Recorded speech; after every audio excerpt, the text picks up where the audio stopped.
বিখ্যাত তাফসিরে নাসাফি, যেটার আরেকটার নাম হলো তাফসিরে মাদারিকুত তানজিল, সেই কিতাবের মধ্যে ইমাম আবুল বারাকাত আন-নাসাফি রাহমাতুল্লাহ আলাইহি তিনি নবীজির ব্যাপারে উল্লেখ করতেছেন, আয় শাহিদুন আলা মান আমানা বিল ঈমান ওয়া আলা মান কাফারা বিল কুফরি ওয়া আলা মান নাফাকা বিন নিফাক।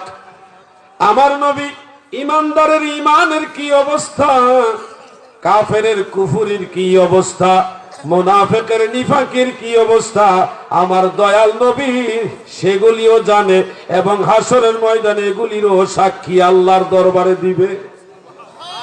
মানুষের অন্তরের মধ্যে ঈমান থাকে। ঈমান কোথায় থাকে? কালবে। কোথায়? কালবে ঈমান থাকে। নেফাকিও কালবেই থাকে। কুফরি মানুষ করে, সেক্ষেত্রে অন্তর থেকে কুফরিমূলক বিশ্বাস থাকার কারণেই কুফরি করে। ঈমান কালবের ঠিকানা, ঈমান থাকে কালবে, যেটা দেখা যায় না, কালবে থাকে, বাহ্য তো দেখাই যায় না। নেফাকি কালবে থাকে, দেখা যায় না। কিন্তু আমার নবীজি হাসরের ময়দানে কে ঈমানদার, কে মুনাফিক, কে কাফের, ঈমানদারের ঈমান আছে না নাই, মুনাফিকের নেফাকির হাল কি, যেটা প্রকাশিত না, অপ্রকাশিত মনের ভিতরে আছে, হাসরের ময়দানে ওটারও সাক্ষী। এ থেকে কি বোঝা যায়? আমার আল্লাহর দেওয়া ক্ষমতায় আমার দয়াল নবীজি মুমিনের জানের ভিতরেও কি খবর সেটাও রাখে, সেটার খবরও আল্লাহর নবী হাসরের ময়দানে সাক্ষী হিসেবে প্রকাশ করবে। সুবহানাল্লাহ। দাদু ভাই আমার, এই ক্ষমতা দিয়েছে আমার আল্লাহ, এখানে শিরকের কিছু নাই। আল্লাহ হলো নিজের ক্ষমতায় দেখে, আমার দয়াল নবীজি আল্লাহর দেওয়া ক্ষমতায় দেখে, দুইটা এক না। আল্লাহ নিজেই মাওলা, কারো দেওয়া ক্ষমতাই মাওলা না, আল্লাহ নিজেই মাওলা। আনতা মাওলানা ফানসুরনা আলাল কওমিল কাফিরিন। এই আয়াতের মধ্যে আমার আল্লাহ নিজেকে মাওলা হিসেবে প্রকাশ করলেন। আমার আল্লাহকে আমরা মাওলা বলি না? মাওলা গো, আল্লাহকে আমরা মাওলা বলে সম্বোধন করি, কারণ এটা আমার আল্লাহর একটা সিফত। আল্লাহ নিজেই মাওলানা, এরপরেও আমার দয়াল নবীজি মাওলানা।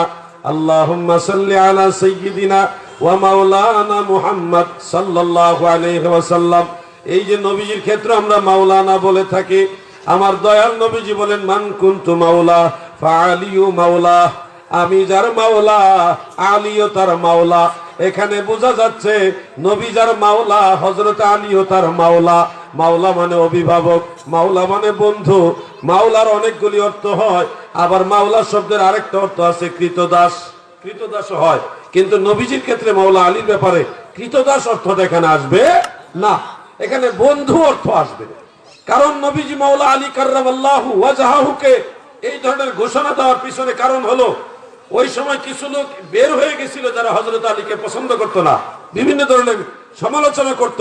তো নবীজি পরিষ্কার করে বলে দিলেন, মান কুনতু মাওলাহু ফাআলিয়ু মাওলা, আমি যার বন্ধু আলীও তার বন্ধু, আমি যার অভিভাবক আলীও তার অভিভাবক। অর্থাৎ হযরত আলীর বিরুদ্ধে কথা বলার কোনো সুযোগ নাই। ওই দরজা বন্ধ করে দিলেন আল্লাহ রাসূল। এখানে আমার আল্লাহ মাওলানা, নবীজিও মাওলানা, আবার হযরত আলীও মাওলানা। সহিহ বুখারীর মধ্যে উল্লেখ, হযরত যায়েদ রাদিয়াল্লাহু আনহুকে নবীজি বললেন মাওলানা। যায়েদ রাদিয়াল্লাহু আনহুকে নবীজি বললেন মাওলানা।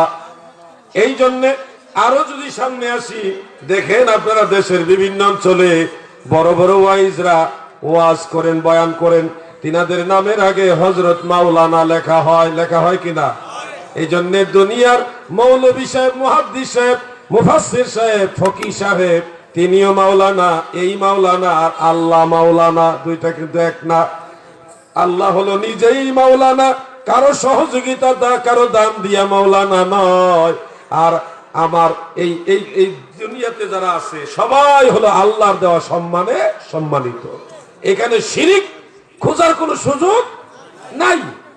আল্লাহ তাআলা দেখেন আমাদের কালবে কি আছেন সেটাও জানেন। আলিমুন বিযাতিস সুদূর, সিনার ভিতরে কি আছে সেটা আল্লাহ জানে, দেখে।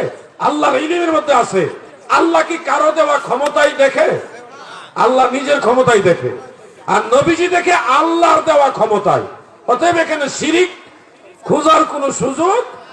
যারা শিরিকের বস্তা নিয়ে ঘুরেন, শিরিক শিরিক শিরিক, এই বস্তা নিয়ে ঘুরে কোনো কাজ হবে না। সুন্নিরা আকীদা বুঝে, সুন্নিয়ত বুঝে, কোরআন হাদিসের আলোকে মদিনাওয়ালার রাস্তা বুঝে, ওই পথে চলে। সুন্নিরা দলিল ছাড়া কথা বলে না, ঠিক না বেঠে?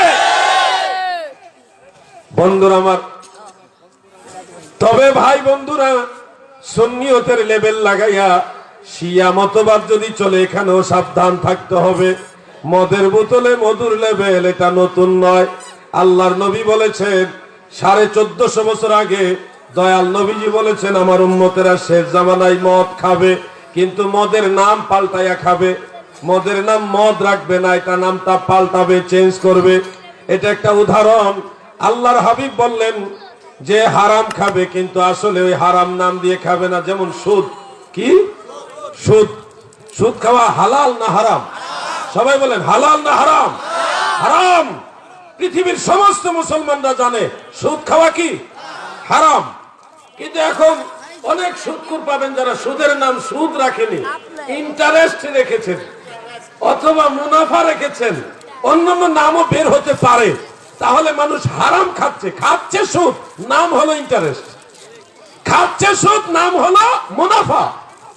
ওই যে নবীজি বলছে মদের বোতলে মধুর লেবেল, মদ খাবে, মদ খাবে, কিন্তু তারা মদের নাম চেঞ্জ করে খাবে। এই ব্যাপারে সাবধান থাকবেন, না হলে ইমানও যাবে, আমলও শেষ হবে। আমি আপনাদের ওই পথই দেখাবো যেই পথে সমস্ত সাহাবারা হেঁটেছেন, যেই পথে তাবিগণ হেঁটেছেন, যেই পথে হুজুর গাউসে পাক গিয়েছেন, যেই পথে খাজা গরিবে নওয়াজ গিয়েছেন, যেই পথে বাহাউদ্দিন নকশবন্দ আল বুখারী গিয়েছেন, যেই পথে মুজাদ্দিদ আল ফিসানি গিয়েছেন, যেই পথে শাহজালাল ইয়ামানি গিয়েছেন, যেই পথে ইমাম আহলে সুন্নাত আলা হযরত আহমদ রেজা খান ফাজিল বেরলভী গিয়েছেন, যেই পথে সমস্ত আল্লাহর ওলিরা ছিলেন, আমরাও সেই পথেই থাকবো, ঠিক না বেঠে? আমাদের নতুন কোন সুন্নিয়ত লাগবে না, নতুন কোন ইসলামও লাগবে না। আমরা পুরান ইসলামই থাকবো, পুরান সুন্নিয়তই থাকবো।